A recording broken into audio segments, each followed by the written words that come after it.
That's the problem. And that is not trusting the nowness properly, that what is actually experienced now possessed a lot of powerful things. It is so powerful that we can't face it. Therefore, we have to borrow from the past, invite future all the time. And maybe that's why we seek religion. Maybe that's why we march in the street. Maybe that's why we complain to the society. Maybe that's why we vote for the presidents. It's quite ironical. Very funny indeed.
The more you begin to investigate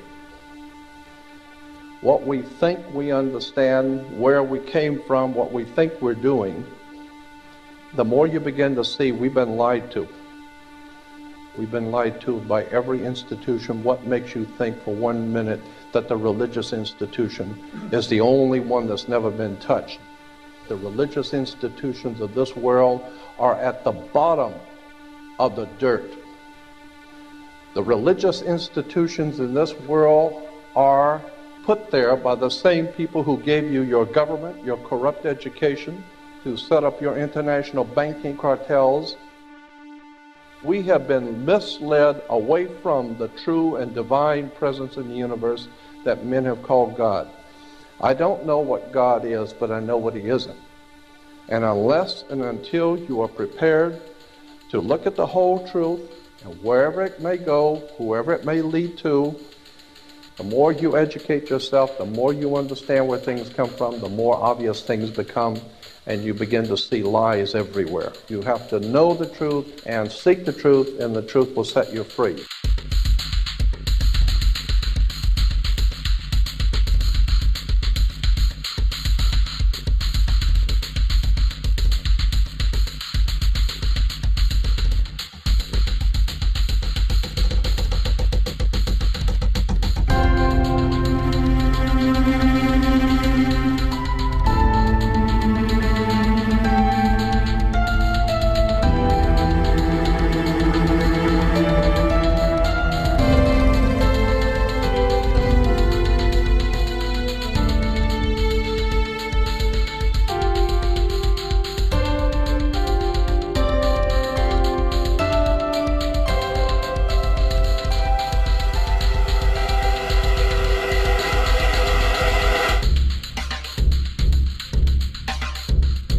Because I got to tell you the truth, folks. I got to tell you the truth. When it comes to bullshit, big time, major league bullshit, you have to stand in awe of the all-time champion of false promises and exaggerated claims, religion. Think about it. Religion has actually convinced people that there's an invisible man living in the sky who watches everything you do every minute of every day. And the invisible man has a special list of 10 things he does not want you to do. And if you do any of these 10 things, he has a special place full of fire and smoke and burning and torture and anguish where he will send you to live and suffer and burn and choke and scream and cry forever and ever till the end of time. But he loves you. He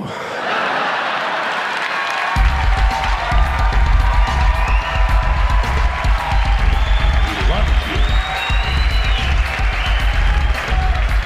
He loves you and he needs money. He always needs money.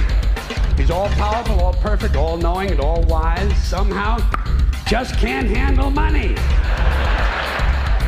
Religion takes in billions of dollars, they pay no taxes, and they always need a little more.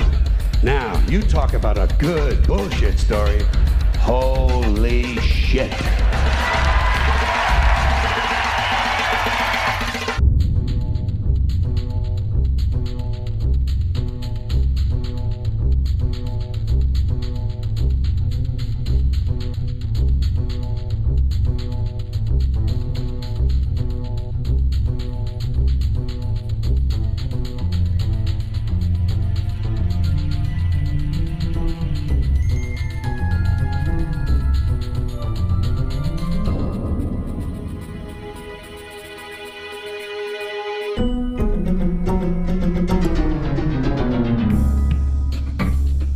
This is the sun.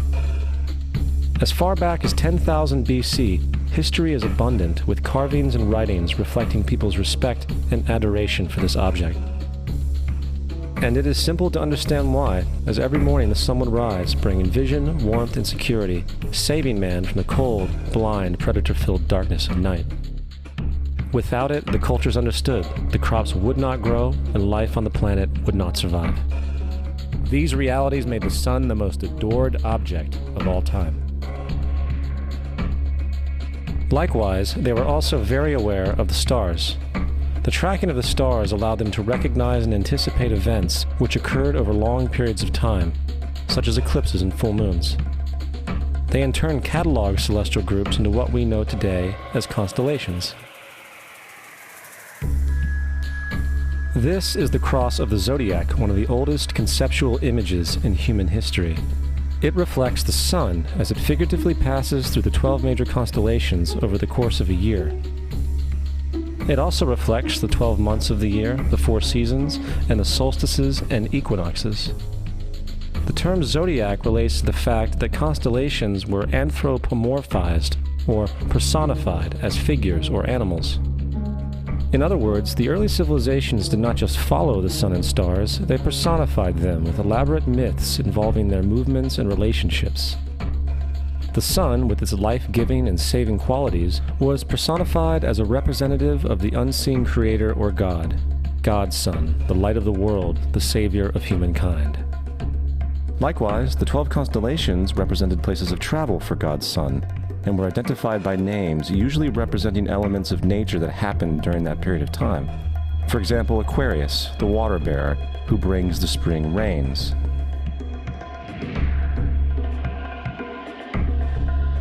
This is Horus. He is the sun god of Egypt of around 3000 BC. He is the sun anthropomorphized, and his life is a series of allegorical myths involving the sun's movement in the sky. From the ancient hieroglyphics in Egypt, we know much about this solar messiah. For instance, Horus, being the sun or the light, had an enemy known as Set, and Set was the personification of the darkness or night. And, metaphorically speaking, every morning Horus would win the battle against Set, while in the evening Set would conquer Horus and send him into the underworld. It is important to note that dark versus light, or good versus evil, is one of the most ubiquitous mythological dualities ever known, and is still expressed on many levels to this day. Broadly speaking, the story of Horus is as follows. Horus was born on December 25th of the Virgin Isis Mary. His birth was accompanied by a star in the east, and upon his birth he was adored by 3 kings. At the age of 12, he was a prodigal child teacher, and at the age of 30, he was baptized by a figure known as Anup, and thus began his ministry. Horus had 12 disciples he traveled about with, performing miracles such as healing the sick and walking on water. Horus was known by many gestural names such as the Truth, the Light, God's Anointed Son, the Good Shepherd, the Lamb of God, and many others. After being betrayed by Typhon, Horus was crucified, buried for 3 days, and thus resurrected. These attributes of Horus, whether original or not, seem to permeate many cultures of the world, for many other gods are found to have the same general mythological structure. Attis of Phrygia, born of the Virgin Nana on December 25th, crucified, placed in a tomb, and after 3 days was resurrected. Krishna of India, born of the Virgin Devaki, with a star in the east signaling his coming. He performed miracles with his disciples, and, upon his death, was resurrected. Dionysus of Greece, born of a virgin on December 25th, was a traveling teacher who performed miracles such as turning water into wine. He was referred to as the King of Kings, God's only begotten Son, the Alpha and Omega, and many others. And, upon his death, he was resurrected. Mithra of Persia, born of a virgin on December 25th, he had 12 disciples and performed miracles, and upon his death was buried for 3 days and thus resurrected. He was also referred to as the Truth, the Light, and many others. Interestingly, the sacred day of worship of Mithra was Sunday. The fact of the matter is, there are numerous saviors from different periods from all over the world which subscribe to these general characteristics. The question remains, why these attributes? Why the virgin birth on December 25th? Why dead for 3 days and the inevitable resurrection? Why 12 disciples or followers? To find out, let's examine the most recent of the solar messiahs. Jesus Christ was born of the Virgin Mary on December 25th in Bethlehem. His birth was announced by a star in the east, which 3 kings or magi followed to locate and adorn the new Savior. He was a child teacher at 12, and at the age of 30 he was baptized by John the Baptist, and thus began his ministry. Jesus had 12 disciples, which he traveled about with, performing miracles such as healing the sick, walking on water, raising the dead. He was also known as the King of Kings, the Son of God, the Light of the World, the Alpha and Omega, the Lamb of God, and many, many others. After being betrayed by his disciple Judas and sold for 30 pieces of silver, he was crucified, placed in a tomb, and after 3 days was resurrected and ascended into heaven. First of all, the birth sequence is completely astrological. The star in the east is Sirius, the brightest star in the night sky, which, on December 24th, aligns with the 3 brightest stars in Orion's belt. These 3 bright stars in Orion's belt are called today what they were called in ancient times, the 3 kings. And the 3 kings and the brightest star, Sirius, all point to the place of the sunrise on December 25th. This is why the 3 kings follow the star in the east, in order to locate the sunrise, the birth of the sun.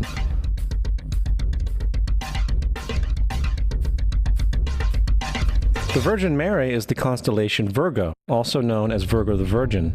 Virgo in Latin means virgin. Virgo is also referred to as the house of bread, and the representation of Virgo is a virgin holding a sheaf of wheat. This house of bread and its symbol of wheat represents August and September, the time of harvest. In turn, Bethlehem, in fact, literally translates to house of bread. Bethlehem is thus a reference to the constellation Virgo, a place in the sky, not on Earth. There's another very interesting phenomenon that occurs around December 25th, or the winter solstice. From the summer solstice to the winter solstice, the days become shorter and colder. And from the perspective of the northern hemisphere, the sun appears to move south and get smaller and more scarce. The shortening of the days and the expiration of the crops when approaching the winter solstice symbolize the process of death to the ancients. It was the death of the sun. And by December 22nd, the sun's demise was fully realized, for the sun, having moved south continually for 6 months, makes it to its lowest point in the sky. Here a curious thing occurs. The sun stops moving south, at least perceivably, for 3 days. And during this 3-day pause, the sun resides in the vicinity of the Southern Cross, or Crux, constellation. And after this time, on December 25th, the sun moves 1 degree, this time north, foreshadowing longer days, warmth, and spring. And thus it was said, the sun died on the cross, was dead for 3 days, only to be resurrected or born again.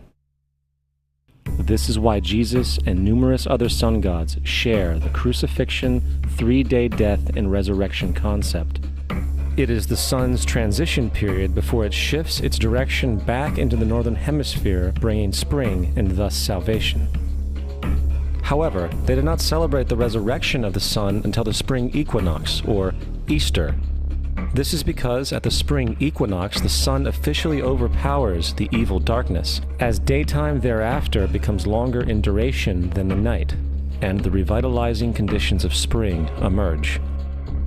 Now, probably the most obvious of all the astrological symbolism around Jesus regards the 12 disciples.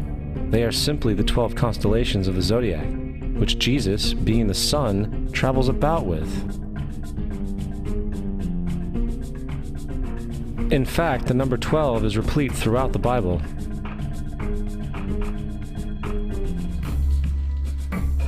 Coming back to the cross of the zodiac, the figurative life of the sun, this was not just an artistic expression or tool to track the sun's movement. It was also a pagan spiritual symbol, the shorthand of which looked like this. This is not a symbol of Christianity. It is a pagan adaptation of the cross of the zodiac.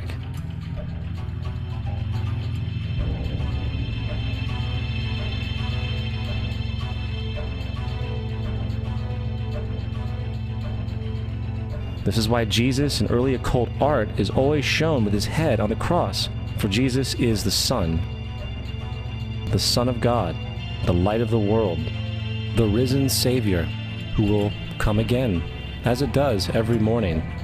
the glory of God, who defends against the works of darkness, as he is born again every morning, and can be seen coming in the clouds, up in heaven, with his crown of thorns or sun rays.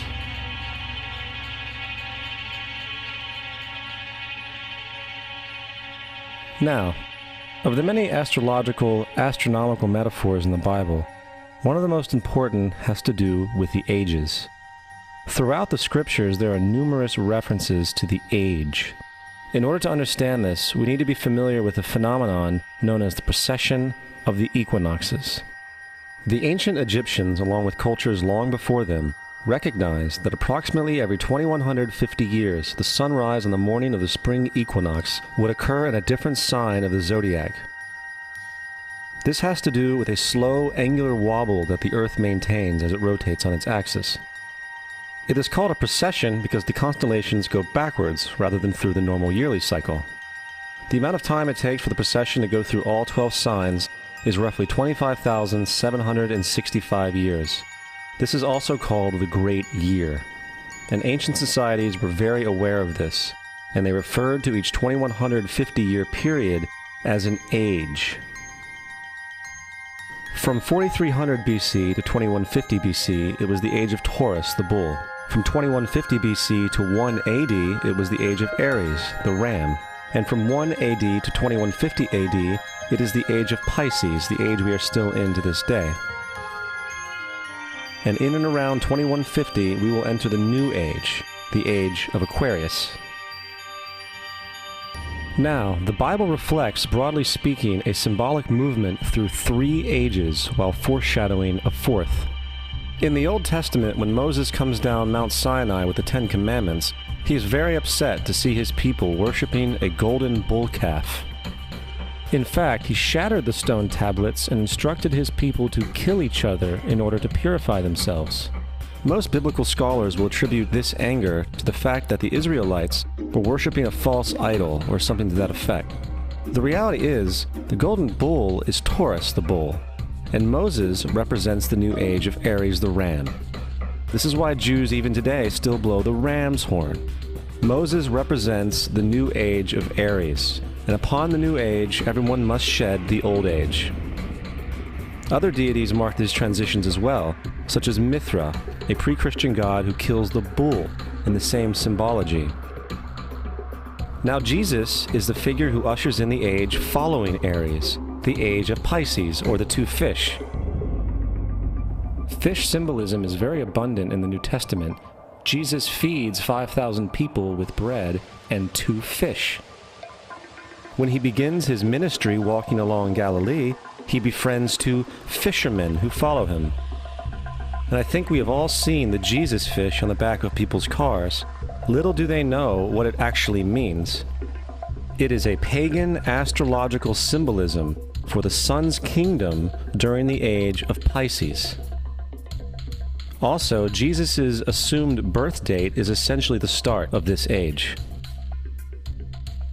At Luke 22:10, when Jesus is asked by his disciples where the last Passover would be, Jesus replies, "Behold, when ye are entered into the city, there shall a man meet you, bearing a pitcher of water. Follow him into the house where he entereth in." This scripture is by far one of the most revealing of all the astrological references. The man bearing the pitcher of water is Aquarius, the water bearer, who is always pictured as a man pouring out a pitcher of water. He represents the age after Pisces, and when the sun, God's Son, leaves the age of Pisces, Jesus, it will go into the house of Aquarius, as Aquarius follows Pisces in the precession of the equinoxes. All Jesus is saying is that after the age of Pisces will come the age of Aquarius.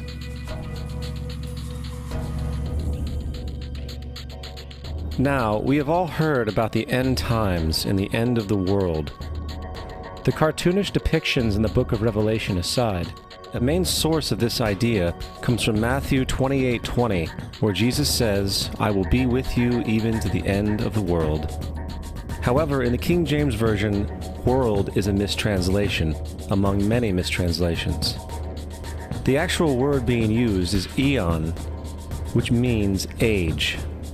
I will be with you even to the end of the age, which is true, as Jesus' solar Piscean personification will end when the sun enters the age of Aquarius. The entire concept of end times and the end of the world is a misinterpreted astrological allegory.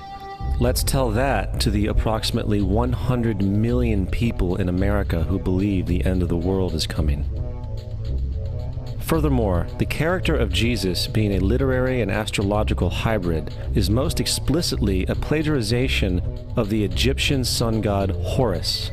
For example, inscribed about 3,500 years ago on the walls at the Temple of Luxor in Egypt are images of the Annunciation, the miracle conception, the birth, and the adoration of Horus. The images begin with Thoth announcing to the Virgin Isis that she will conceive Horus, then Neph, the Holy Ghost, impregnating the Virgin, and then the virgin birth and the adoration. This is exactly the story of Jesus' miracle conception. In fact, the literary similarities between the Egyptian religion and the Christian religion are staggering.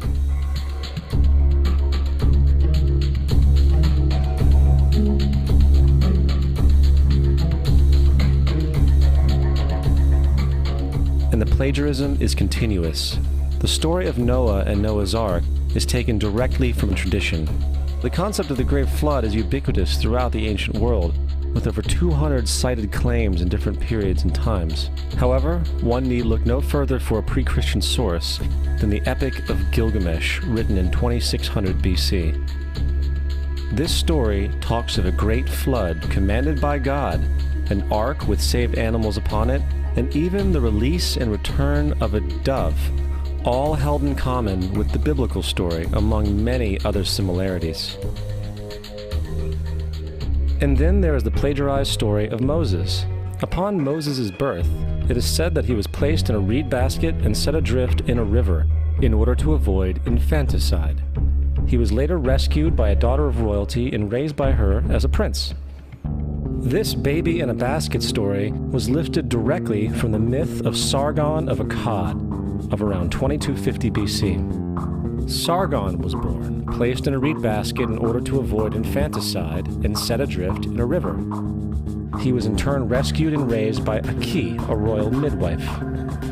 Furthermore, Moses is known as the lawgiver, the giver of the Ten Commandments, the Mosaic Law.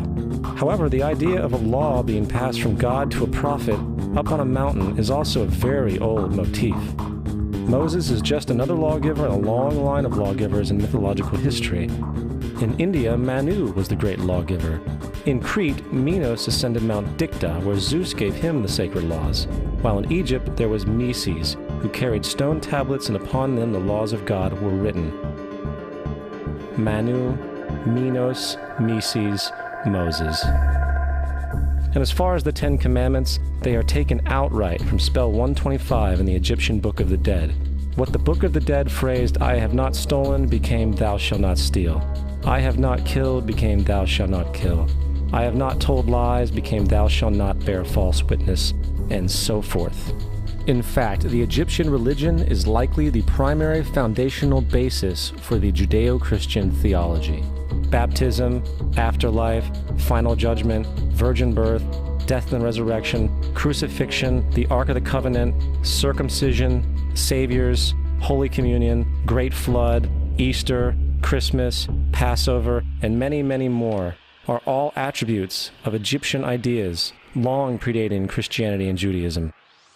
Justin Martyr, one of the first Christian historians and defenders, wrote, "When we say that he, Jesus Christ, our teacher, was produced without sexual union, was crucified and died and rose again and ascended into heaven, we propound nothing different from what you believe regarding those who you esteem sons of Jupiter."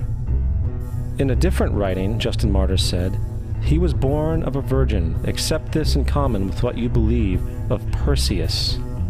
It's obvious that Justin and other early Christians knew how similar Christianity was to the pagan religions. However, Justin had a solution. As far as he was concerned, the devil did it. The devil had the foresight to come before Christ and create his characteristics in the pagan world.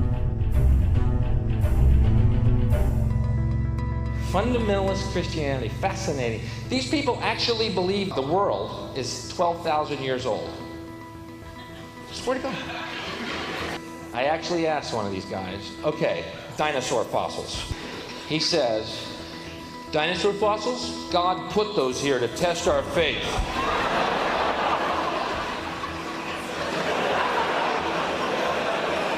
I think God put you here to test my faith, dude.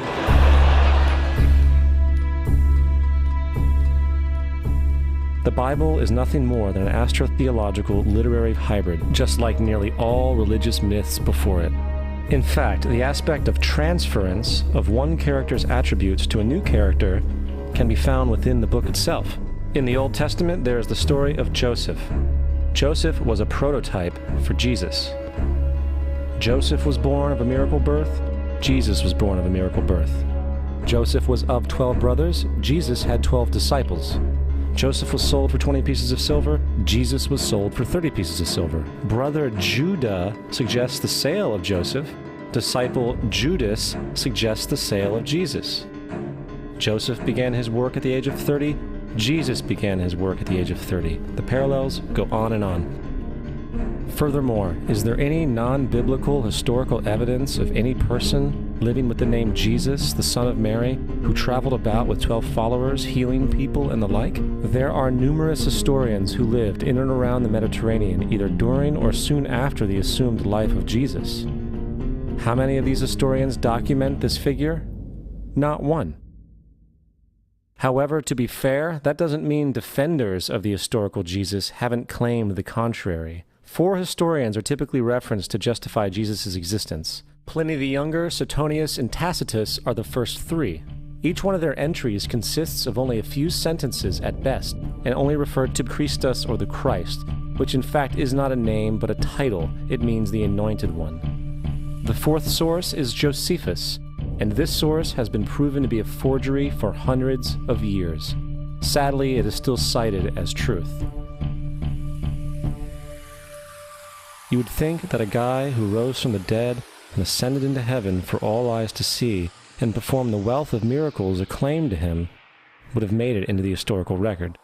It didn't, because once the evidence is weighed, there are very high odds that the figure known as Jesus did not even exist.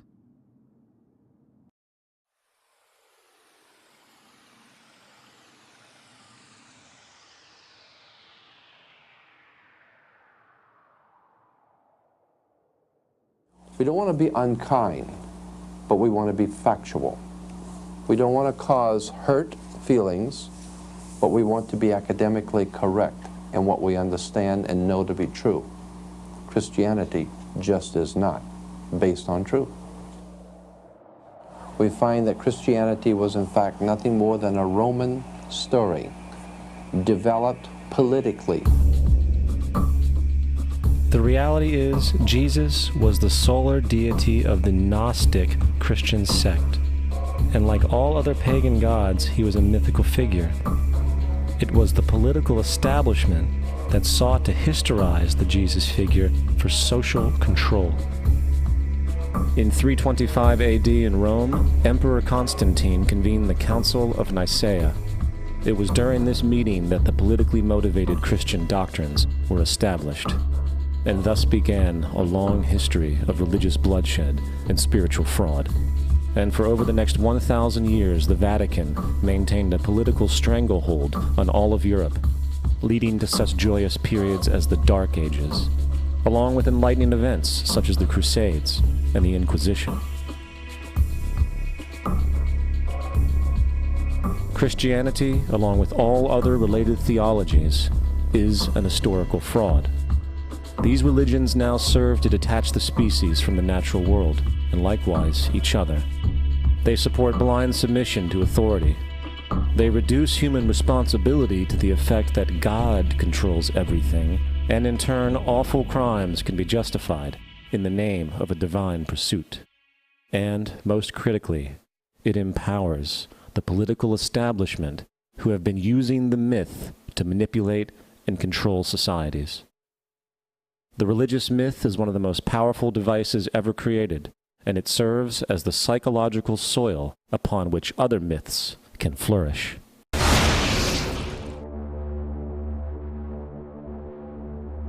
A myth is an idea that, while widely believed, is false. In a deeper sense, in the religious sense, a myth serves as an orienting and mobilizing story for a people. The focus is not on the story's relation to reality, but on its function. A story cannot function unless it is believed to be true in the community or the nation. It is not a matter of debate. If some people have the bad taste to raise the question of the truth of the sacred story, the keepers of the faith do not enter into debate with them. They ignore them or denounce them as blasphemers. It is wrong, blasphemous, and sinful for you to suggest, imply, or help other people come to the conclusion that the U.S. government killed 3,000 of its own citizens.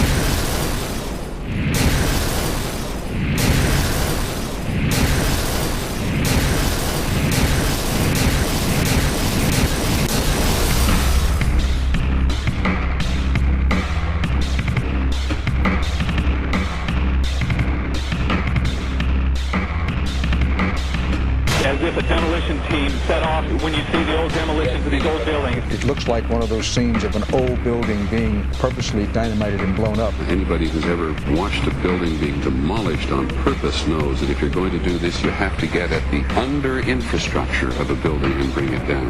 The way the structure is collapsing, this was the result of something that was planned. It's not accidental that the first tower just happened to collapse and then the second tower just happened to collapse in exactly the same way.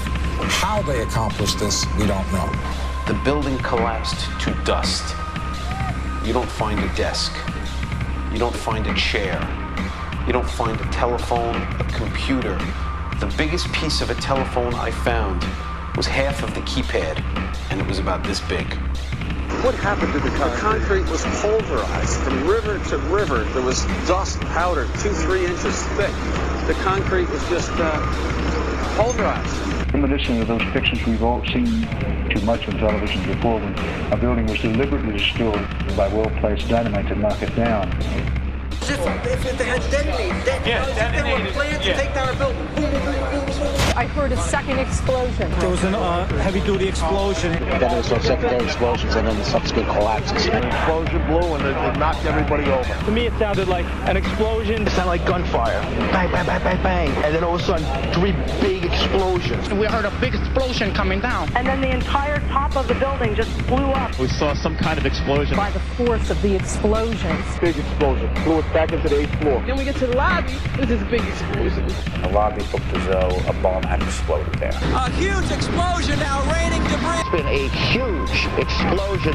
Huge explosion that we all heard and felt. We just witnessed some kind of follow-up explosion. We heard a very loud blast explosion. A secondary explosion at Tower 1 camp. That is another bomb going off. He thinks that there were actually devices that were planted in the building. Planted in the building.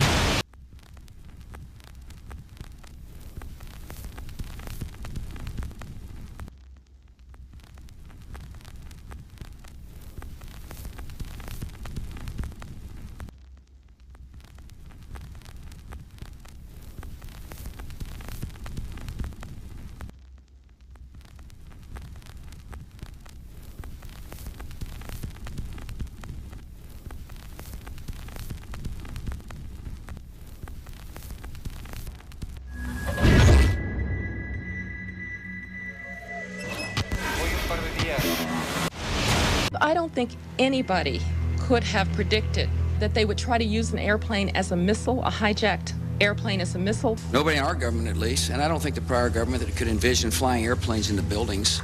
No specific threat involving really a domestic operation or involving what happened, obviously, the city's airliner and so forth. There were No warning signs that I'm aware of. USA Today reports that in the 2 years before the attacks on September the 11th, NORAD conducted exercises using hijacked airliners as weapons. And one target was the World Trade Center.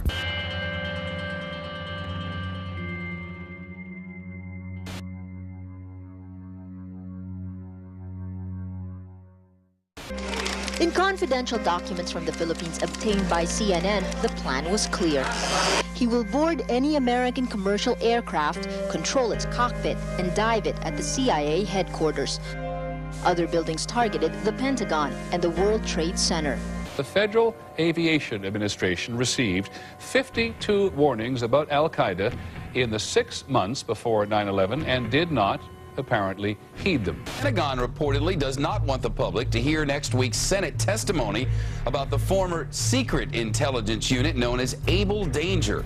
And it identified Mohammed Atta and 3 other 9/11 terrorists as members of an al-Qaeda cell in Brooklyn, New York, more than a year before the attacks. And we found 2 of the 3 cells which conducted the 9/11 attacks. Lieutenant Colonel Tony Schaefer, who was the first member of Able Danger to go public, has now been told in writing by the Defense Intelligence Agency that he can't speak to members of Congress or their staff without prior approval.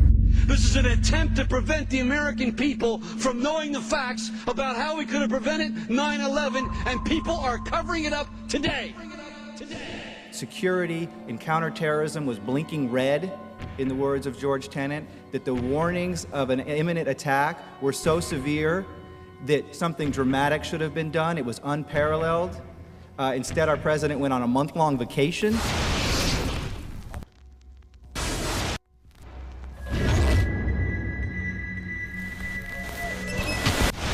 The head of Pakistani intelligence at the ISI, Mahmoud Ahmed, requested Omar Sheikh to wire $100,000 to Mohammed Atta, who was the lead hijacker.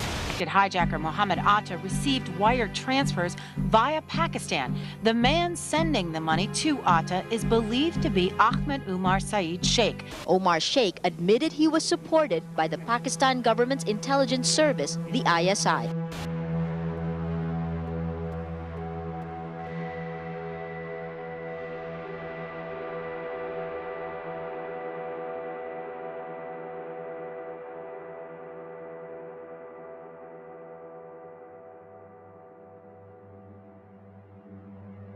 As hard as this is to believe that 2 of the alleged terrorists involved in what happened on Tuesday may have attended schools run by the U.S. military. Evidence was also apparently planted.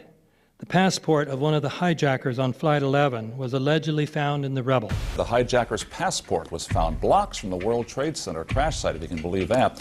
The 9/11 hijackers are alive and well. That's according to the chief of Japan's Democratic Party, who says 9/11 is a hoax. Several of these 19 men are still alive.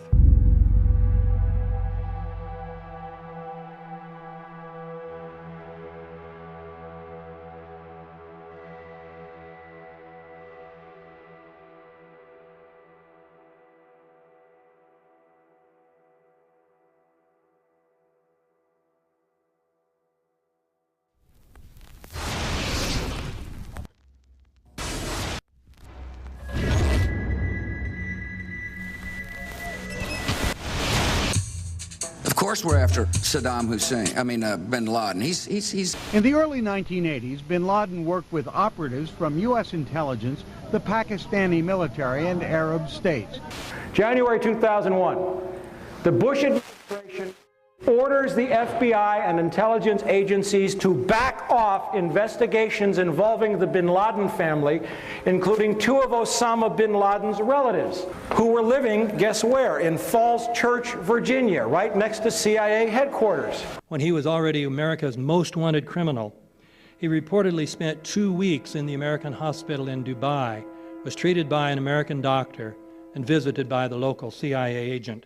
We have not seen one piece of evidence that links Osama bin Laden directly to the planning stages of September 11th. This failure to provide proof was later said to be unnecessary because bin Laden, in a video allegedly found in Afghanistan, admitted responsibility for the attacks.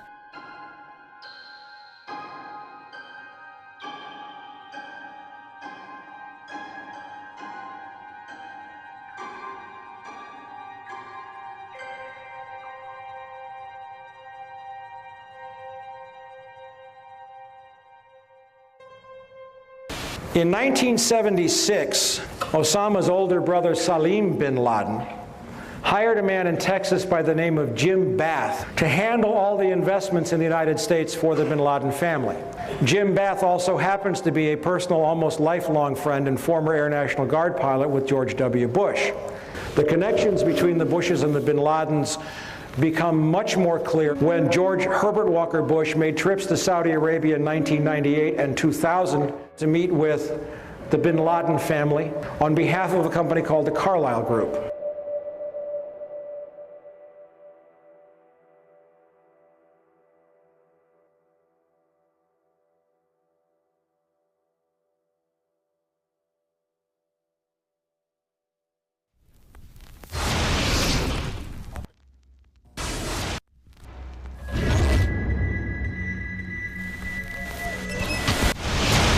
How could anyone fly a 60-ton, 125-foot wide, 44-foot tall plane through this obstacle course? The aircraft, before striking the Pentagon, reportedly executed a 270-degree downward spiral, and yet Hani Hanjour was known as a terrible pilot who could not safely fly even a small plane.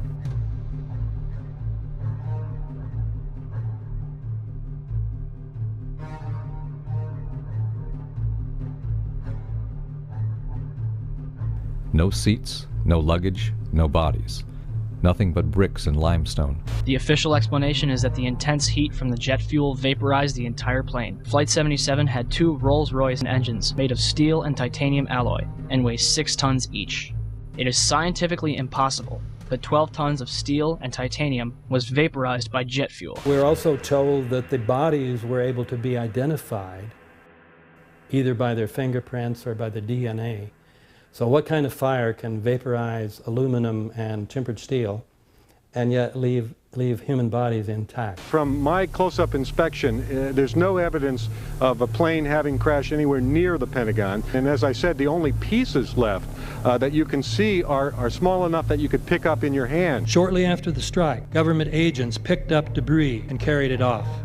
The entire lawn was covered with dirt and gravel, so that any remaining forensic evidence was literally covered up. The videos from security cameras, which would show what really hit the Pentagon, were immediately confiscated by agents of the FBI, and the Department of Justice has to this day refused to release them. If these videos would prove that the Pentagon was really hit by a 757, most of us would assume the government would release them.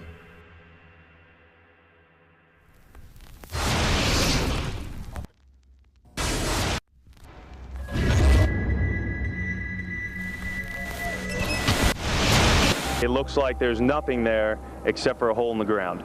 Basically, that's right. The only thing you could see from where we were was a big gouge in the earth and some broken trees. We could see some people walking around in the area, but from where we could see, there wasn't much left. Any large pieces of debris at all? No, there was nothing that you could distinguish that a plane had crashed there.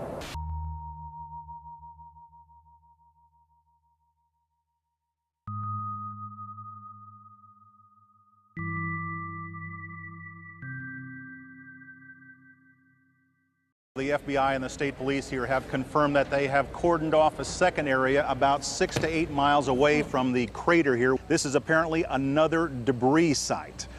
Why would debris be located 6 miles away? Could it have blown that far away? Seems highly unlikely.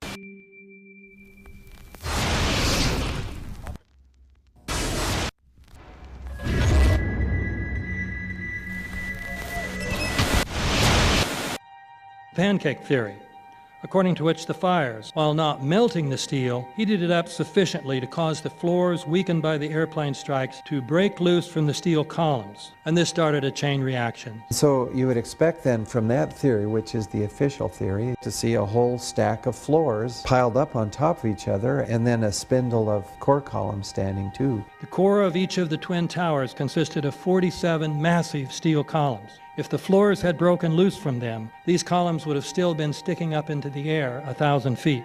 The plane did not cut all those core columns.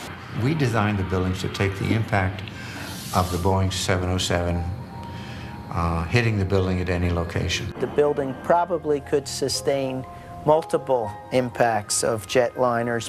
that the plane flew straight into the building. Straight through him, right. Yeah. So you're saying that the building was actually designed to cope with a hole like that and still survive? Yeah, it was. If you had dropped, say, a billiard ball from the top of the World Trade Center, 110 floors up there, it would have taken 8 to 10 seconds to hit the ground, encountering no resistance whatsoever. The Twin Towers came down in nearly free fall speed. 200,000 tons of steel shatters and explodes outwards over 500 feet. This means that floors shattered at an average rate of about 10 floors per second. There is no scenario for a pancake effect of buildings falling that allows them to fall at the rate of free fall. Now what can do that? What can move mass out of the way? Explosives.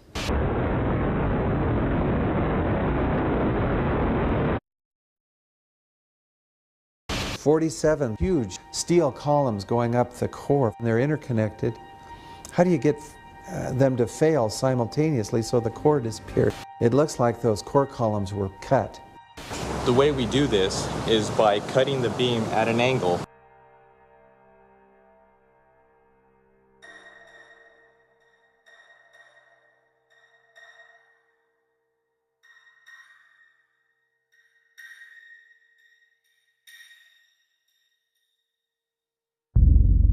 I started looking at the molten metal. All three buildings, both towers in the rubble, in the basement areas, and Building 7, there's these pools of molten metal.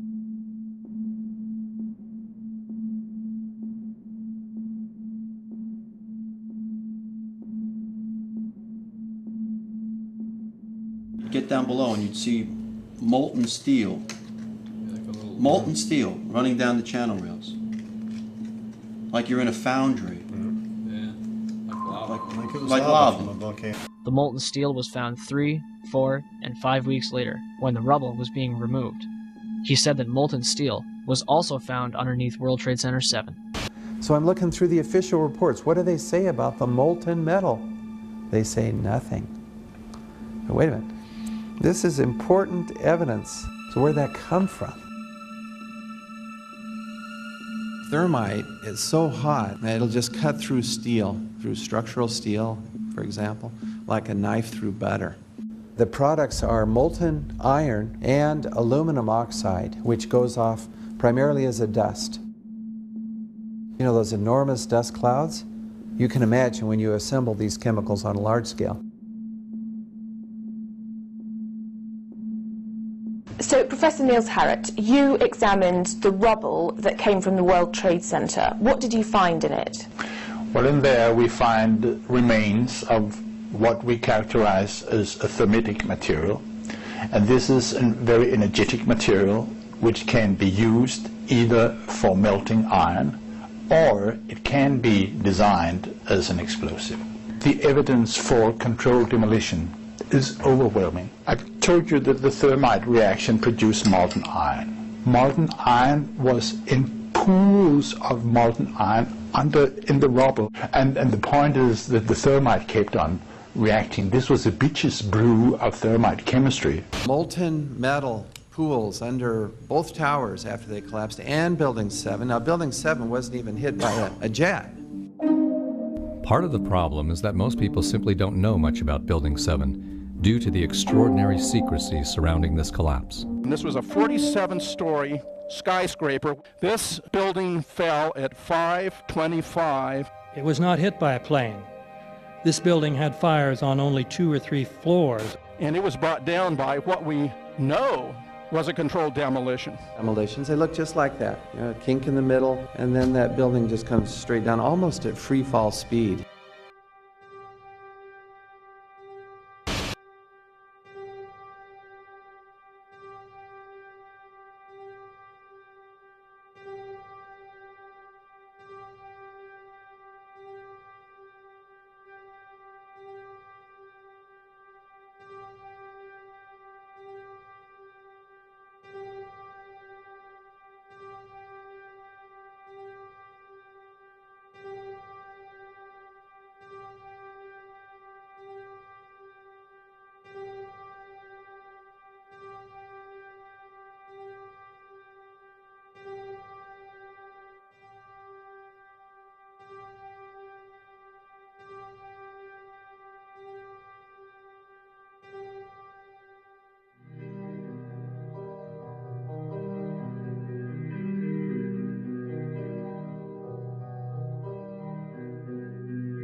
Our office was on the B1 level. As I was talking to a supervisor at 8:46, and all of a sudden we hear, boom! An explosion so hard that pushed us upwards. And it came from the basement between the B2 level and the B3 level. And when I went to verbalize, we hear, boom! The impact of the plane on the top. It would appear, Jim, as if there's more smoke coming from the ground. I was down in the basement, came down, all of a sudden the elevator blew up. And as we were coming out, we passed the lobby, there was no lobby. So I believe the bomb hit the lobby first, and a couple of seconds then the first plane hit. As I'm walking by the main freight corridor building in the corridor, that's when I got blown. I mean, the impact of the explosion threw me to the floor, and that's when everything started happening. All of a sudden, a big impact happened again, and all the ceiling tile was falling down, the light fixtures were falling. You know, you got to go clear across the whole from 1 to 2 World Trade Center, and then all of a sudden it happened all over again. Something else hit us to the floor. Right in the basement, you felt it. Walls were caving in, everything that was going on. I mean, I know of people that got killed in the basement. I know of people that got broken legs in the basement. People that got reconstructive surgery because the walls hit them in the face.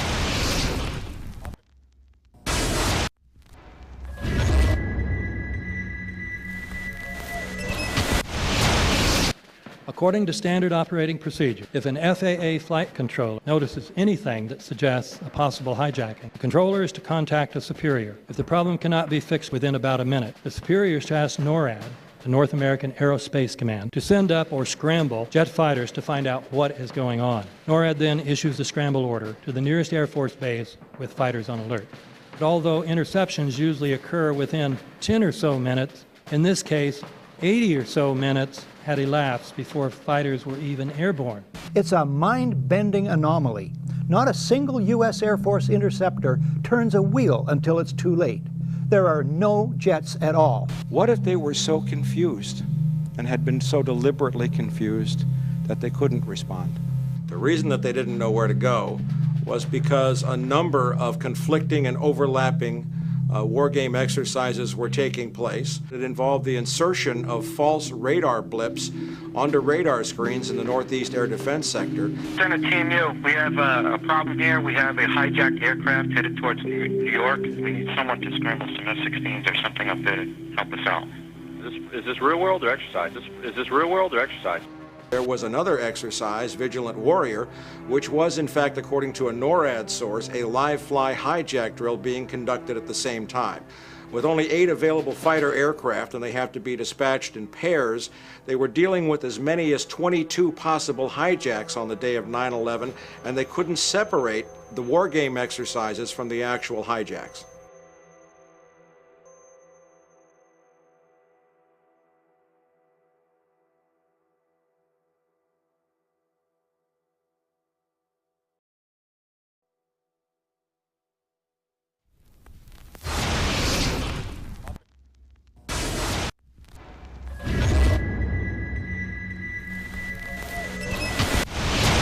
Page 172. The U.S. government has not been able to determine the origin of the money used for the 9/11 attacks. Ultimately, the question is of little practical significance. The American authorities have not managed to trace the source of the funding, and then the most amazingly disingenuous statement ultimately is it of little consequence. It is of massive consequence. Doesn't it matter who paid for 9/11? The collapse of Building 7 has been recognized as especially difficult to explain. The 9/11 Commission report implicitly admitted that it could not explain the collapse of this building by not even mentioning it. President, why are you and the Vice President insisting on appearing together before the 9/11 Commission? Because the 9/11 Commission wants to ask us questions. That's why we're meeting, and I look forward to meeting with them and answering their questions. Why you're appearing together rather than separately, which was their request? Because it's a good chance for both of us to answer questions that the 9/11 Commission is looking forward to asking us, and I'm looking forward to answering them. Let's see. Do you think they should be able to stand up and speak their own words? They should go under oath. They should be, yeah, in public.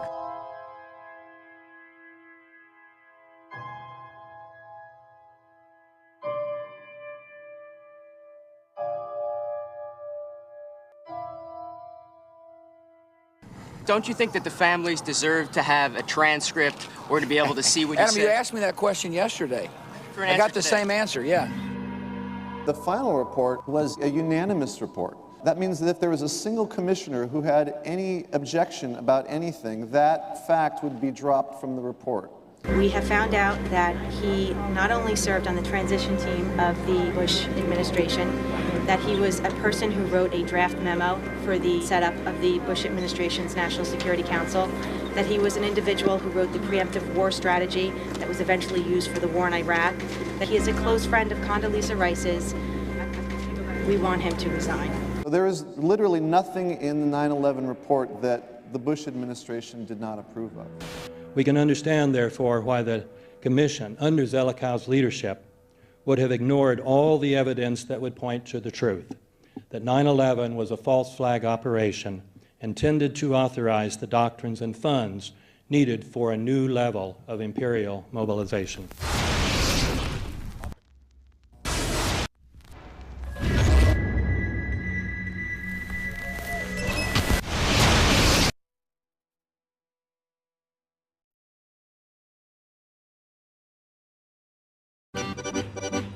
Armed with knives, armed with chemical, biological, nuclear weapons. Fanatics, terrorists, September 11th. September 11th, killers, September 11th, terrorists. Terrorists, Al-Qaeda, terrorists, nuclear weapons, terrorists. 9/11, terror, terrorist, evil. September 11th, September 11th. The terrorists, war and danger. September 11th, terrorism, global terrorism, terrorism, terrorists, terrorists, terrorists, terrorists, terrorists, the terror, terrorists, terrorist, terrorism. September 11th, global terrorism, terrorists, terrorism. September 11th, world terrorism, terrorism. September 11th, global terrorism. September the 11th, terror. Weapons of mass destruction. September the 11th, terrorists. The evil terrorists, no.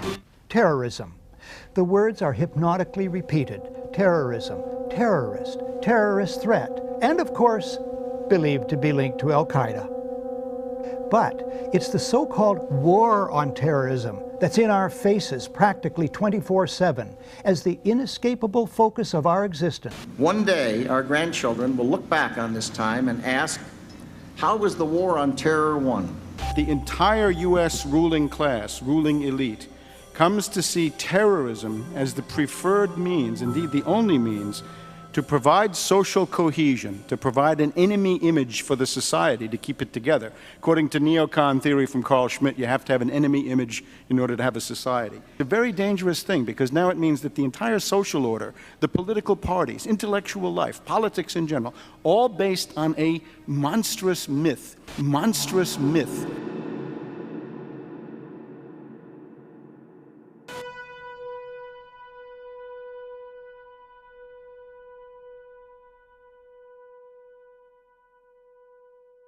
Look, the CIA has done in this country, what they've done to us is unbelievable. Look at the terrorist acts that have occurred. The CIA behind most, if not all of them. We had the Marine barracks. We had our embassy in Kenya. We had Pan Am 103. We had the USS Cole. We had Oklahoma City. We had the World Trade Center in 1993. That helped the terrorists blow up the World Trade Center the first time. They built the bomb. They got the driver's license.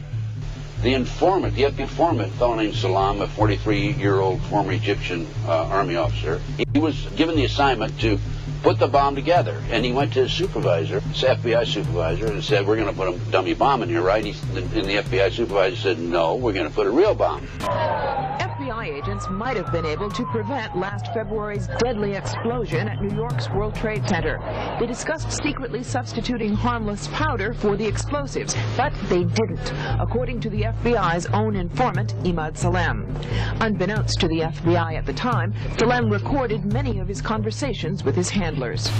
Unfortunately for them, there were only 6 people killed, not enough to pass the legislation. So what happened is 2 years later, April 19, 1995, down comes Oklahoma City Murrah building, 168 people killed.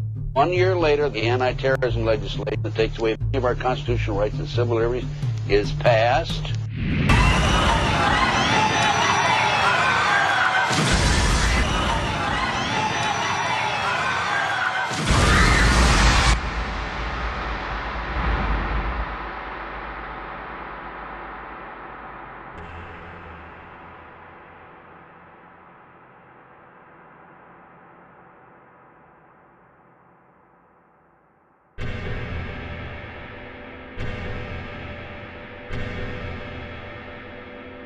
because at 9:30 this morning we were actually running an exercise for over a company of 1,000 people in London based on simultaneous bombs going off precisely at the railway stations that happened this morning.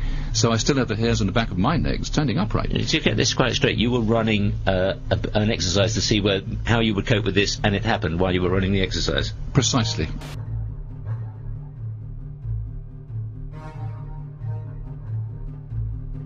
Supposed to believe is some kind of coincidence, there was also an anti-terrorist drill going on 7/7. And again, just like 9/11, they were talking about attacks on the same targets, the same kind of tube stations, and exactly the same time as the actual attack happened, providing some kind of cover for what must be operations orchestrated in some way by the state.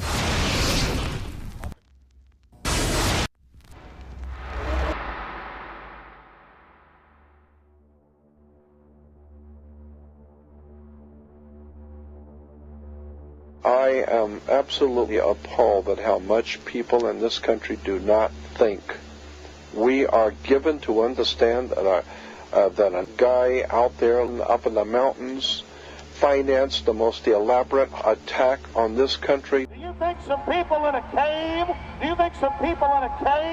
were able to have NORAD stand down? Do you think that people in a cave were able to have all of this happen? And when I think about how many Americans were killed in New York City, and believing as I do that this thing was a setup job, this is a textbook operation that Nazis used, and they've used it over and over again. America has been suckered in one more time. I don't have to tell you things are bad. Everybody knows things are bad. The dollar buys a nickel's worth. Banks are going bust. Shopkeepers keep a gun under the counter.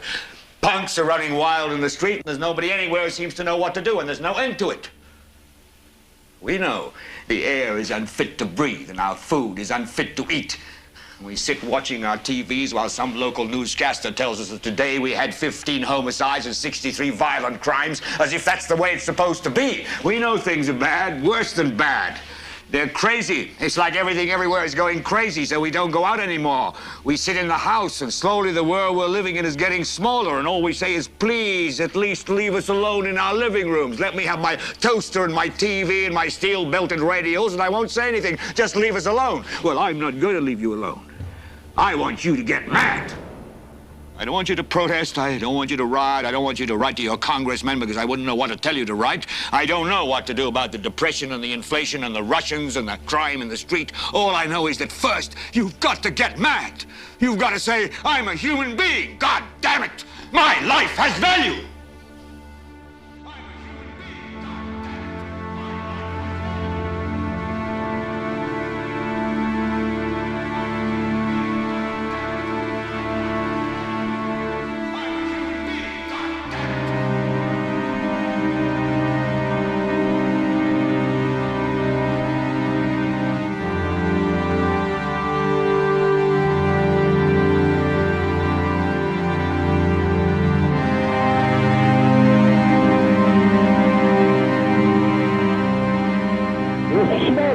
There, 105, 2 power.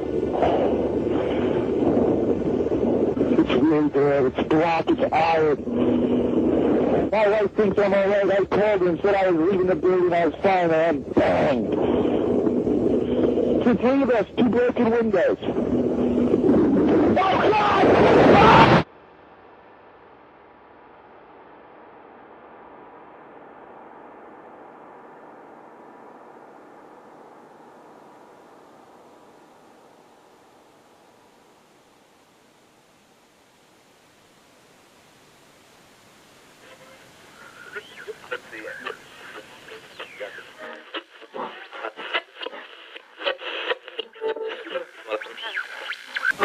When hostilities commenced in Europe in 1939, it was realized that the American people had no intention of entering the war. But they believed that this country could be enticed into the war in very much the same way that it was enticed into the last one. They planned, first, to prepare the United States for foreign war under the guise of American defense. Second, to involve us in the war, step by step, without our realization. Third, to create a series of incidents which would force us into the actual conflict. These plans were, of course, to be covered and assisted by the full power of their propaganda. Our theaters soon became filled with plays portraying the glory of war. Newsreels lost all semblance of objectivity, and they have used the war to justify the restriction of congressional power and the assumption of dictatorial procedures on the part of the President and his appointees. A fear campaign was inaugurated. We cannot allow the natural passions and prejudices of other peoples to lead our country to destruction.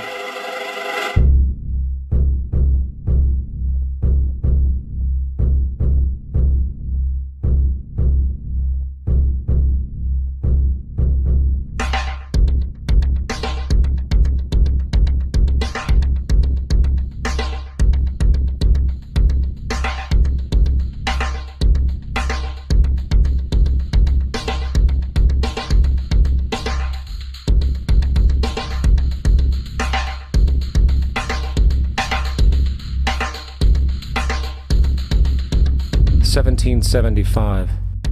The American Revolutionary War began as the American colonies sought to detach from England and its oppressive monarchy.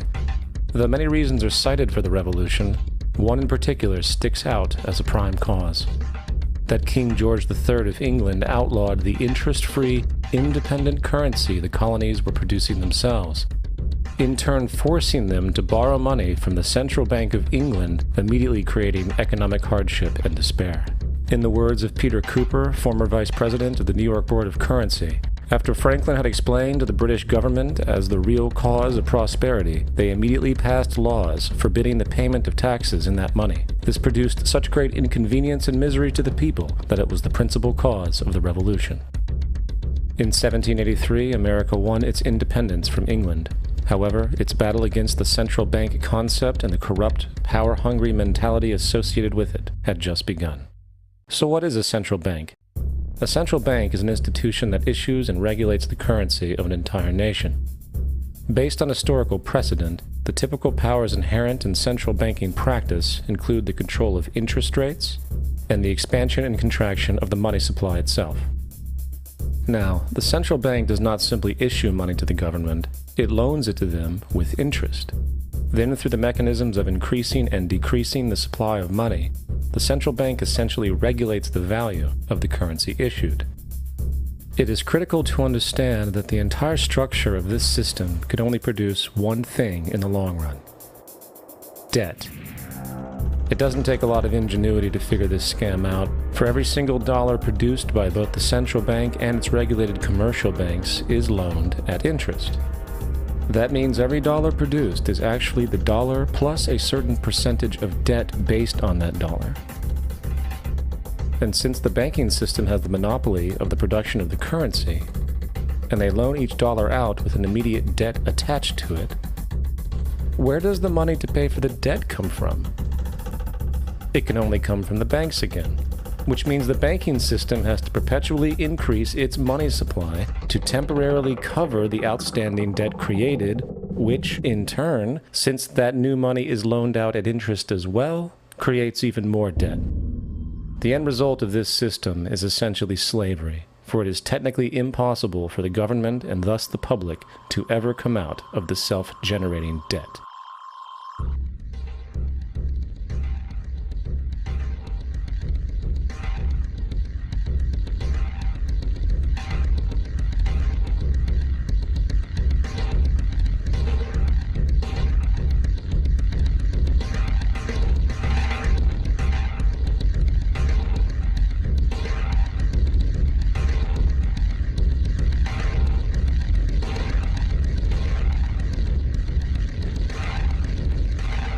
By the early 20th century, the U.S. had already implemented and removed a few central banking systems, which were maneuvered into place by ruthless banking interests. At this time, the dominant families in the banking and business world were the Rockefellers, the Morgans, the Warburgs, the Rothschilds. And in the early 1900s, they sought to push, once again, legislation to create another central bank.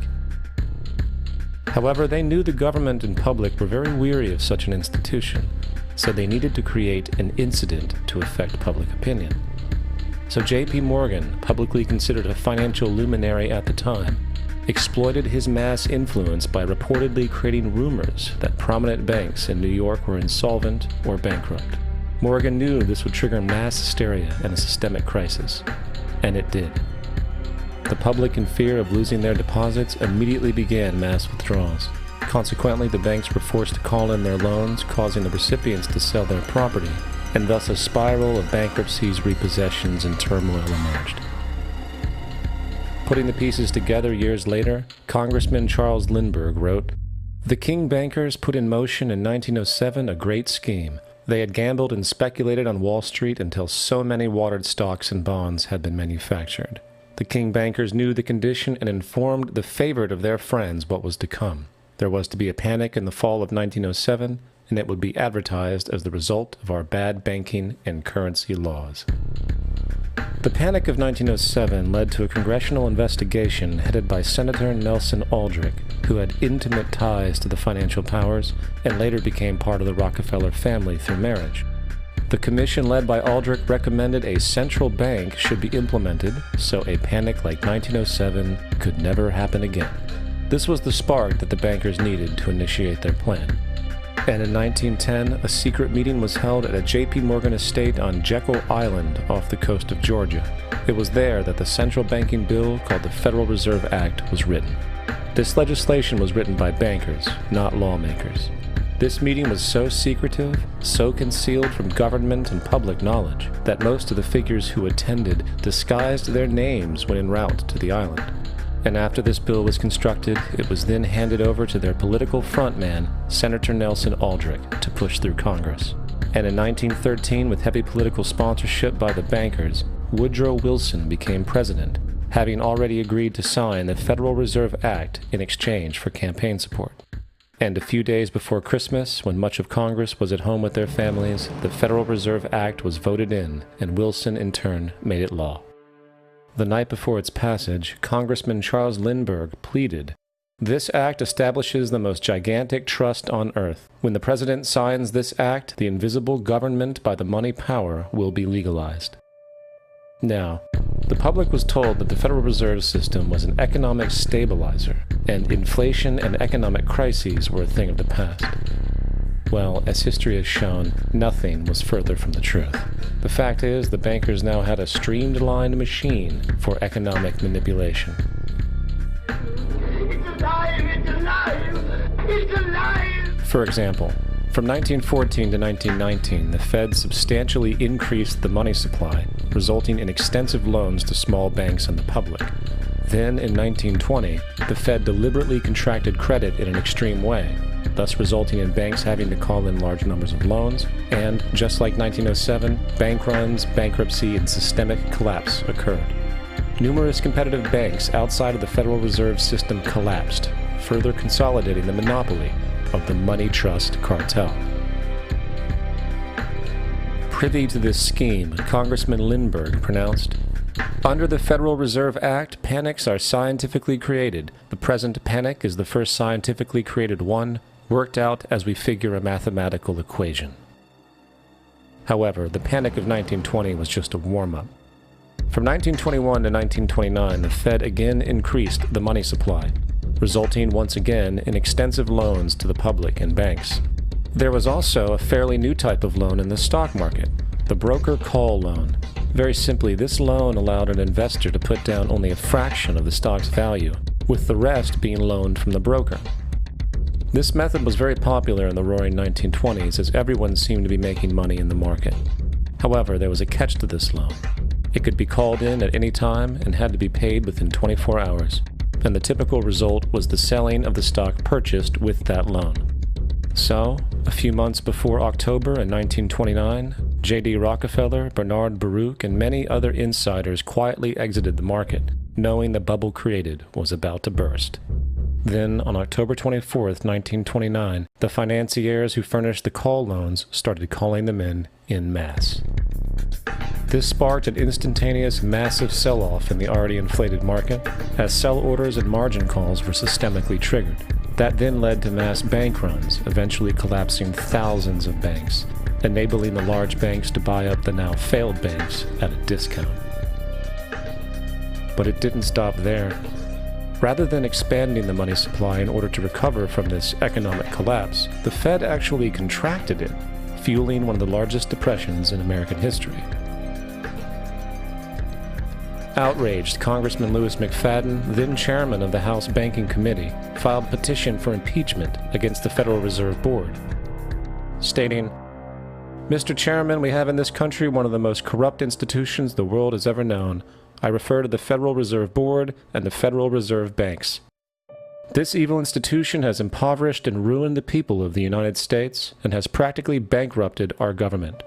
It has done this through the defects of the law under which it operates, through the maladministration of that law by the Federal Reserve Board, and through the corrupt practices of the moneyed vultures who control it." Now, having reduced the society to squalor, it was then decided that the gold standard should be removed. In order to do this, they needed to acquire the remaining gold in the system. So, under the pretense of helping to end the Depression, came the 1933 gold seizure. Under the threat of imprisonment for 10 years, everyone in America was required to turn in all gold bullion to the Treasury, essentially robbing the public of what little wealth they had left.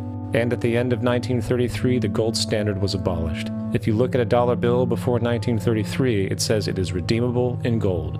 If you look at the dollar bill today, it says it is legal tender, which means it is backed by absolutely nothing. The only thing that gives our money value is the public faith and how much of it is in circulation. Therefore, the power to regulate the money supply is also the power to regulate its value, which is also the power to manipulate and control entire economies.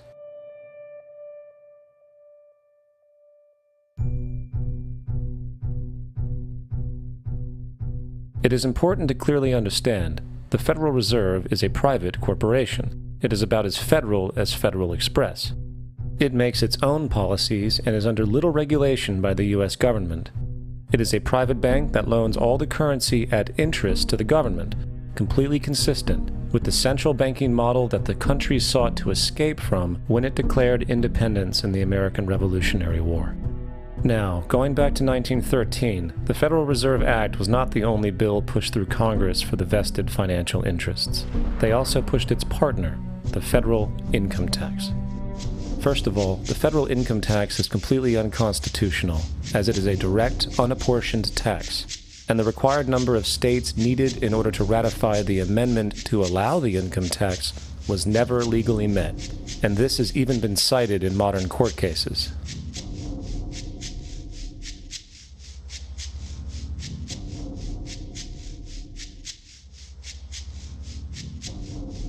Second, at the present day, roughly 25% of the average worker's income is taken from them via this tax. That means you work 3 months out of the year to fulfill this tax obligation. And where does that money go? According to the Grace Commission report of the 1980s, 100% of what is collected is absorbed solely by interest on the federal debt and by federal government contributions to transfer payments.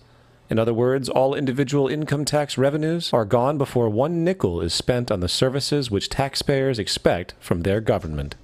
Today, the money Americans make working 3 months out of the year goes almost entirely to the interest fees charged for the debt-based fiat currency. The fact is, the federal income tax exists to feed the Federal Reserve, federal government money machine, making sure the interest payments are always there. And third, even with the government claim as to the legality of the income tax, there is still evidently no statute, no law in existence that requires you to pay this tax. I really expected that, of course, there's a law that you can point to in the law book, the code that requires you to file a tax return. Of course there is. I was at that point where I couldn't find the statute that clearly made a person liable, at least not me and most people I know. And I had no choice in my mind except to resign. Based on the research that I did throughout the year 2000 and that I'm still doing, I have not found that law. I've asked Congress, we've asked a lot of people in the IRS commissioners, helpers. They can't answer, because if they answer, the American people are going to know that this whole thing is a fraud. I haven't filed an federal income tax return since I left. I have not filed a tax return since 1999. Now, the control of the economy and the manipulation of society for the vested financial powers is only a part of the game being played. Another level is the business of war. Since the inception of the Federal Reserve in 1913, a number of large and small wars have commenced. The three most pronounced might be World War I, World War II, and Vietnam. World War I. In 1914, European wars broke out centered around England and Germany. The American public wanted nothing to do with the war. In turn, President Woodrow Wilson publicly declared neutrality. However, under the surface, evidence now shows that the financial powers behind the administration were looking for any excuse it could to enter it. It is important to understand that one of the most lucrative things that can happen for the bankers is war, for it forces the country to borrow even more money at interest, not to mention the profits generated through the financing of military production. In the words of two-time Congressional Medal of Honor winner Smedley D. Butler, war is a racket. It always has been. It is possibly the oldest, easily the most profitable, surely the most vicious. It is the only one international in scope, and it is the only one in which the profits are reckoned in dollars and the losses in lives. Woodrow Wilson's top advisor and mentor was Colonel Edward House, a man found to have intimate connections with the financial interests of the time. In a conversation with Colonel House, Wilson's advisor, and Sir Edward Grey, the Foreign Secretary of England, regarding America and the war, Grey inquired, "What will America do if Germans sink an ocean liner with American passengers on board?" House responded, "I believe that a flame of indignation would sweep the United States, and that by itself would be sufficient to carry us into war." So, on May 7, 1915, a ship called the Lusitania was sent where German military vessels were known to be. And, as likely expected, German U-boats torpedoed the ship, exploding stored munitions, killing 1,200 people. To further understand the obvious anticipation of this setup, the German embassy actually put advertisements in the New York Times telling people that if they boarded the Lusitania, they did so at their own risk, as such a ship sailing from America to England through the war zone would be liable to destruction. In turn, and as anticipated, the sinking of the Lusitania caused a wave of anger among the American population, and America entered the war a short time after. Major General Smedley D. Butler summarizes the monetary reality of World War I.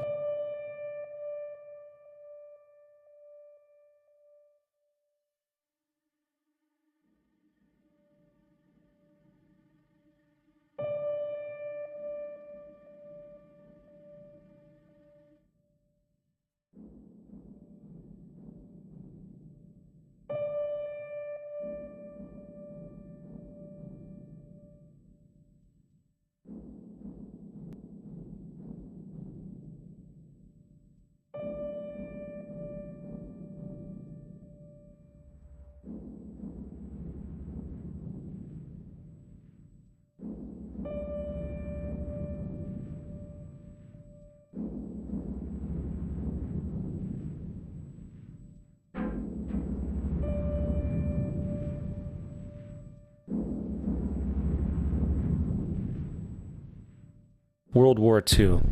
On December 7, 1941, Japan attacked the American fleet at Pearl Harbor, triggering U.S. entry into that war. President Franklin D. Roosevelt declared the attack was a day that will live in infamy.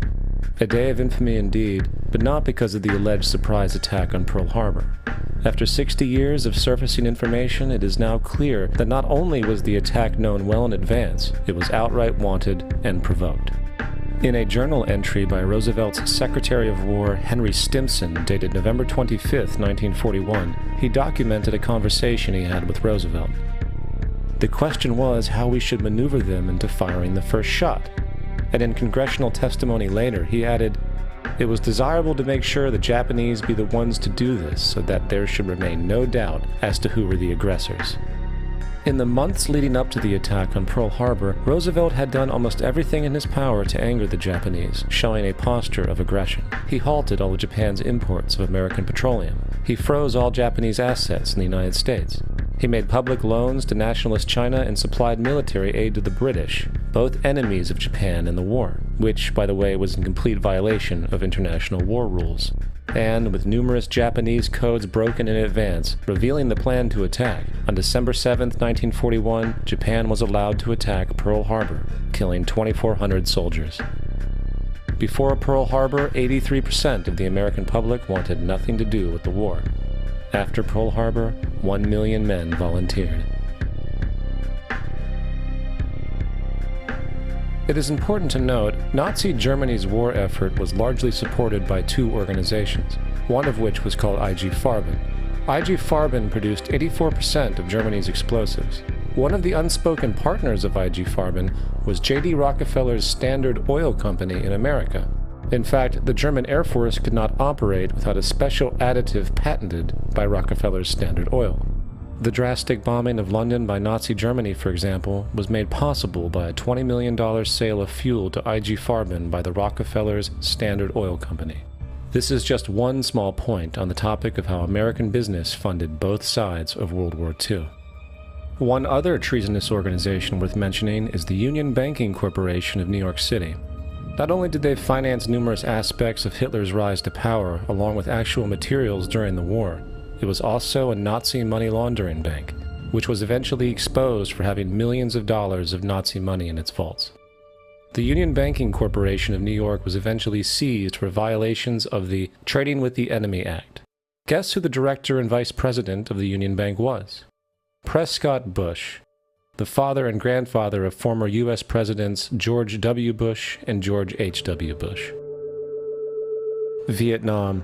The United States' official escalation and entry into the Vietnam War came after an alleged incident involving two U.S. destroyers being attacked by North Vietnamese PT boats in the Gulf of Tonkin. This is known as the Gulf of Tonkin Incident. This situation was the catalytic pretext for massive troop deployment and full-fledged warfare. One problem, however, the attack on the U.S. destroyers by Vietnamese PT boats never happened. Former Secretary of Defense Robert McNamara stated years later that the Gulf of Tonkin incident was a mistake, while classified documents released years later show that it was a farce, manipulated for the purposes of war. And once in the war, it was business as usual. In October 1966, President Lyndon Johnson lifted trade restrictions on the Soviet bloc, knowing full well that the Soviets were providing upwards of 80% of North Vietnam's war supplies. Consequently, the Rockefeller interests financed factories in the Soviet Union, which the Soviets used to manufacture military equipment and send to North Vietnam. However, the funding of both sides in this conflict was only one side of the coin. In 1985, Vietnam's rules of engagement were declassified. This detailed what American troops were and were not allowed to do in the war. It included such absurdities as North Vietnamese anti-aircraft missile systems could not be bombed until they were known to be operational. No enemy could be pursued once they crossed the border of Laos or Cambodia. And most revealing of all, the most critical strategic targets were not allowed to be attacked unless initiated via high military officials. Apart from these illogical limitations, North Vietnam was informed of these restrictions and therefore could base entire strategies around the limitations of the American forces.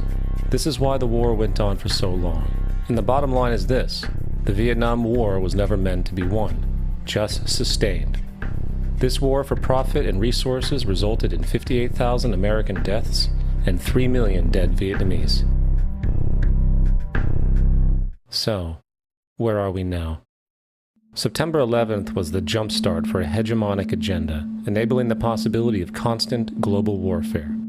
It was a staged war pretext, no different than the sinking of the Lusitania, the provoking of Pearl Harbor, and the Gulf of Tonkin lie.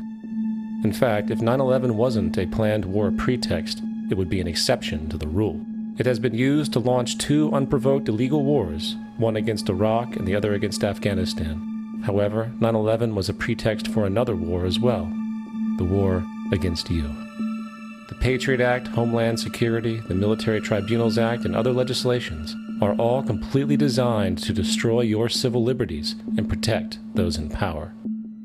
Currently in the United States, unannounced to most Americans, your home can be searched without a warrant, without you being home, You can in turn be detained indefinitely with no charges revealed to you, no access to a lawyer, and legally tortured, all under the suspicion that you might be a terrorist. If you need a painted picture of what is happening, let's recognize how history repeats itself. In February 1933, Hitler staged the false flag attack, burning down his own German parliament building, the Reichstag, blaming it on communist terrorists. Within the next few weeks, he passed the Enabling Act, which completely eradicated the German Constitution, destroying people's liberties.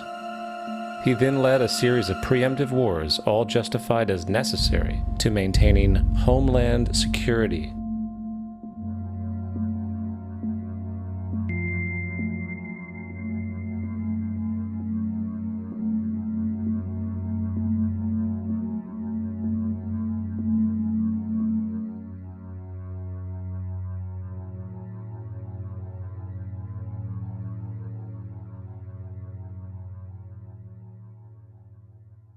Am Schicksal des Kommunismus und der sich mit ihm verprügelnden anderen Organisationen ändert dies nichts.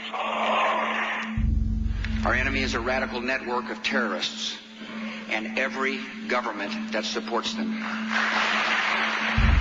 It's time to wake up. The people in power go out of their way to make sure you are perpetually misled and manipulated. The majority's perception of reality, especially in the political arena, is not their own. It is shrewdly imposed upon them without them even knowing it.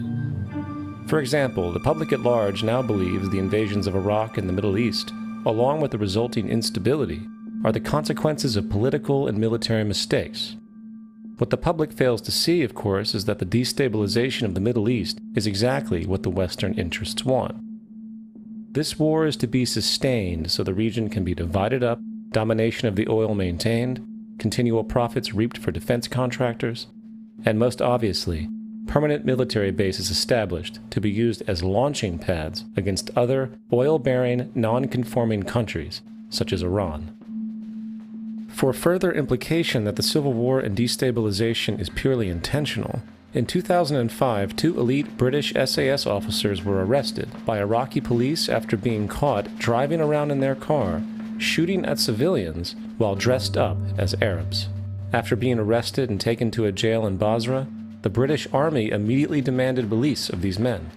When the Basra government refused, British tanks came in and physically broke out the men from the Basra prison. If you wish to destroy an area, how do you do it? Well, there are 2 ways. You can go in there and bomb it and so forth, but that is not very efficient. What you do is you try to get the people in that area to kill each other and to destroy their own territory, their own farms. And that's what's been done in that area. The way in which you destroy an opponent is get him to destroy himself by dividing his ranks against one another. Then you feed both sides. You have agents feeding both sides, inflaming both sides, and they kill each other off. And it's time that some of us woke up to this reality, to understand that people who try to maintain empires and create empires do it by manipulating the people they're trying to conquer. You might want to ask yourself why the entire culture is utterly saturated with mass media entertainment from all sides. While the educational system in America continues its stupefying downward slide since the U.S. government decided to take over and subsidize the public school system. What your government pays for, it gets. When we understand that, then we look at government-financed institutions of education and see the kind of students and the kind of education that's being turned out by these government-financed schools. Logic will tell you that if what is being turned out in those schools was not in accord with what the state and the federal government wanted, then it would change it. The bottom line is that the government is getting what they have ordered. They do not want your children to be educated. They do not want you to think too much. That is why our country and our world has become so proliferated with entertainments, mass media, television shows, amusement parks, drugs, alcohol, and every kind of entertainment to keep the human mind entertained, so that you don't get in the way of important people by doing too much thinking. You had better wake up and understand that there are people who are guiding your life and you don't even know it. We're in a lot of trouble because you people and 62 million other Americans are listening to me right now, because less than 3% of you people read books, because less than 15% of you read newspapers, because the only truth you know is what you get over this tube. Right now, there is an entire generation that never knew anything that didn't come out of this tube. This tube is the gospel, the ultimate revelation. This tube can make or break presidents, popes, prime ministers. This tube is the most awesome goddamn force in the whole godless world. And woe is us if it all falls into the hands of the wrong people. And when the largest company in the world controls the most awesome goddamn propaganda force in the whole godless world, who knows what shit will be peddled for truth on this network. So you listen to me. Listen to me. Television is not the truth. Television is a goddamn amusement park. Television is a circus, a carnival, a traveling troupe of acrobats, storytellers, dancers, singers, jugglers, sideshow freaks, lion tamers, and football players. We're in the boredom-killing business. But you people sit there day after day, night after night, all ages, colors, creeds. We're all you know. You're beginning to believe the illusions we're spinning here. You're beginning to think that the tube is reality and that your own lives are unreal. You do whatever the tube tells you. You dress like the tube. You eat like the tube. You raise your children like the tube. You even think like the tube. This is mass madness, you maniacs. In God's name, you people are the real thing. We are the illusion. The last thing the power establishment wants is a conscious, informed public, capable of critical thinking. This is why a continually fraudulent zeitgeist is output via religion, the mass media, and the educational system. It is in their interest to keep you in a distracted, naive bubble. And they are doing a damn good job of it. This is Aaron Russo, a filmmaker and former politician. To his left is Nicholas Rockefeller of the Council on Foreign Relations. After maintaining a close friendship with Nicholas, Aaron eventually ended the relationship, appalled by what he had learned. I got a call one day from an attorney woman I knew, and she said, "Would you like to meet one of the Rockefellers?" I said, "Sure, I'd love to." And we became friends, and he began to divulge a lot of things to me. So he said to me one night, he said that there's going to be an event there, and out of that event, you're going to see we're going to go into Afghanistan, so we can run pipelines from the Caspian Sea. We're going to go into Iraq to take the oil and establish a base in the Middle East, and we're going to go into Venezuela and try and get rid of Chavez. And the first two they've accomplished. Chavez they didn't accomplish. And he said you're going to see guys going into caves looking for looking for people that they're never going to find. You know, he was laughing about the fact that you have this war on terror. There's no real enemy. He's talking about how by having this war on terror, you can never win it because it's an eternal war. And so you can always keep taking people's liberties away. And I said, how are you going to convince people that this war is real? He says, but the media can convince everybody it's real. I mean, you know, it's just that you keep talking about things. You keep saying it over and over and over again, and eventually people believe it. You know, you created the Federal Reserve in 1913 through lies. You create 9/11, which is another lie. Through 9/11, then you're fighting a war on terror, and now all of a sudden you go into Iraq, which was another lie, and now they're going to do Iran. You know, and it's all one thing leading to another, leading to another, leading to another.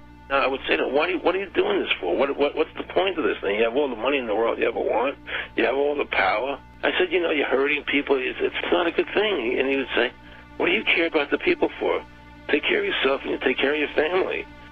And then I said to him, what are the ultimate goals here?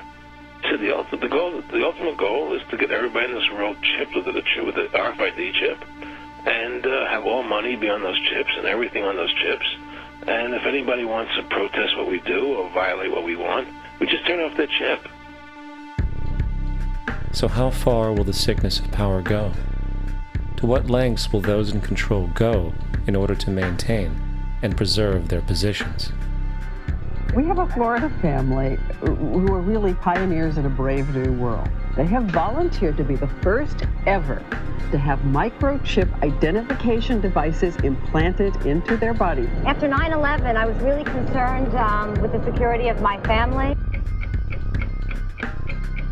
I wouldn't mind having something planted permanently in my arm that would identify me. George Orwell, in his famed and possibly prophetic work 1984, stated, "Power is not a means, it is an end. The object of persecution is persecution. The object of torture is torture. The object of power is power." Today, symptoms of a surveillance society continue to grow, as irrational fears of invisible enemies, coupled with rising economic instability, spread across the globe. It is under this guise of security that we can foreshadow a world where everyone is tracked, everyone is on camera, and everyone is subordinated. The most incredible aspect of all, such totalitarianism would likely not be forced upon the people, rather the people will demand it. For the social manipulation of society through the generation of fear and division has completely inhibited the culture. Religion, patriotism, race, wealth, class, and every other form of arbitrary separatist identification and thus conceit has served to create a controlled population, utterly malleable in the hands of the few. Divide and conquer is the motto, and as long as people continue to see themselves as separate from everything else, they lend themselves to being completely enslaved. However, if the people ever realize the truth of their relationship to nature, and the truth of their personal power to effect change, the entire manufactured zeitgeist that's preyed upon would collapse like a house of cards.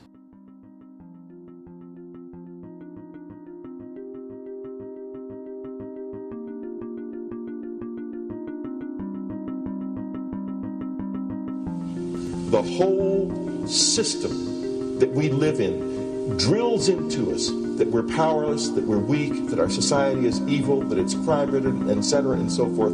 It's all a big, fat lie. We are powerful, beautiful, extraordinary. There is no reason why we cannot understand who we truly are, where we are going. There is no reason why the average individual cannot be fully empowered. We are incredibly powerful beings.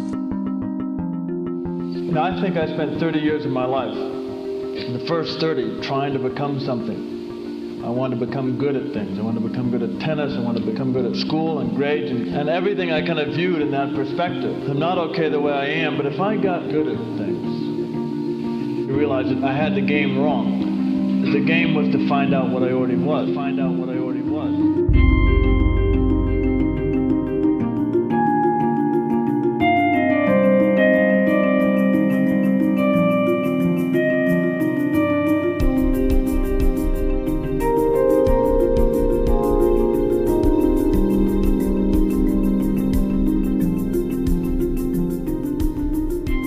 Now, in our culture, we've been trained for individual differences to stand out. So you look at each person, immediately it is brighter, dumber, older, younger, richer, poorer, and we make all these dimensional distinctions, put them in categories and treat them that way. And we get so that we only see others as separate from ourselves in the ways in which they're separate. And one of the dramatic characteristics of experience is being with another person and suddenly seeing the ways in which they are like you, not different from you, and experiencing the fact that which is essence in you and which is essence in me is indeed one. The understanding that there is no other. It is all one. And I wasn't born Richard Albert, I was just born as a human being, and then I learned this whole business of who I am and whether I'm good or bad or achieving or not. All that's learned along the way.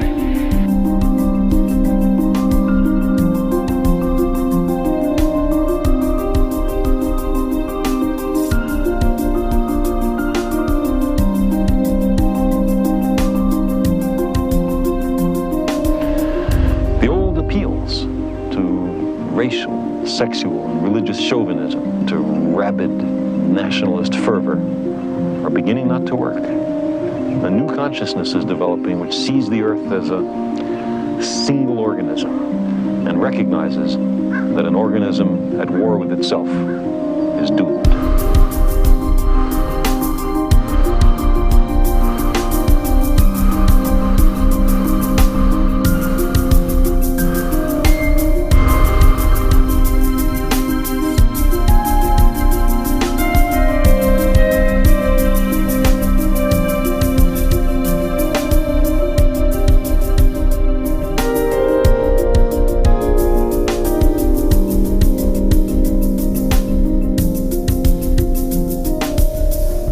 Bill Hicks used to finish his shows with this. Life's like a ride in an amusement park. And when you go on it, you think it's real, because that's how powerful our minds are. And the ride goes up and down and round and round. It has thrills and chills, and it's very brightly colored. And it's very loud, and it's fun for a while. Some have been on the ride for a long time, and they begin to question, is this real, or is this just a ride? And other people have remembered, and they come back to us and they say, hey, don't worry. Don't be afraid ever, because this is just a ride. And we kill those people. Shut him up, I've got a lot invested in this ride. Shut him up! Look at my furrows of worry. Look at my big bank account. My family, this has to be real. It's just a ride. But we'll kill those good guys who try and tell us that. You ever notice that? And let the demons run amok? But it doesn't matter, because it's just a ride, and we can change it anytime we want. It's only a choice. No effort, no work, no job, no savings of money. Just a choice right now between fear and love.